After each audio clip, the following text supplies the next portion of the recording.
संपन्नता की ओर बढ़ते कदम। परमात्मा इशारे। ओम शांति।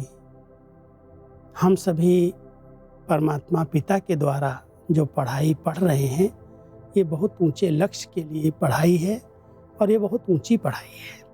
अब इसमें पास होने के लिए हम सबके पास उस शक्ति की ज़रूरत है। अगर हम परमात्मा की याद की छत्र छाया में रहते हैं, उनकी स्मृति में रहते हैं और ये स्मृति रहती है कि ये तो हमने कल पढ़ाई पढ़ी है और इस पर हमने अपने अच्छे मार्क्स लिए हैं, हम पास हुए हैं, तो हमारा निश्चय इस पढ़ाई में हमें पास कर देता है। तो आज परमात्मा पिता अपने बच्चों को विशेष इशारा दे रहे हैं, बच्चे सदा बाप की छत्र छाया के नीचे रहो तो माया से सेफ सदा मौज में रहेंगे।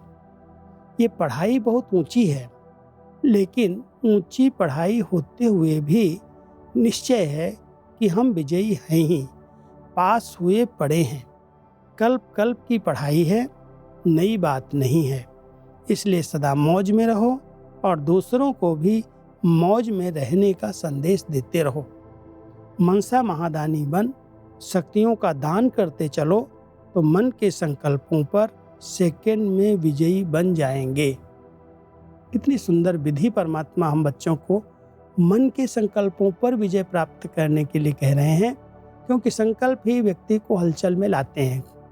इसलिए अगर हम मनसा महादानी बनते हैं, अपने बहुत श्रेष्ठ संकल्प दूसरों को देते हैं, तो जितना हम इस मनसा द्वारा शक्ति का दान करते हैं, उतना हमारी मनसा शक्तिशाली बनती जाती है और वो शक्तिशाली मनसा स्वयं पर कंट्रोल कर सकती है।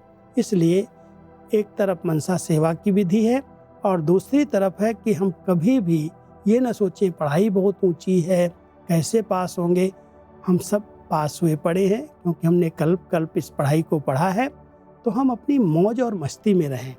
पढ़ाई है, पढ़ रहे हैं, उसका कोई तनाव नहीं है, टेंशन नहीं है, लेकिन पढ़ते पढ़ाते बहुत मौज की स्थिति बनी रहे। जितना हम मौज में रहेंगे, उतना हम दूसरों को भी मौज का अनुभव करा सकेंगे और सदा विजय हमारे आगे ऐसे लगेगा कोई बड़ी बात नहीं है, हमने तो विजय प्राप्त की है और अब फिर से विजयी बन करके दिखाएंगे। ओम शांति।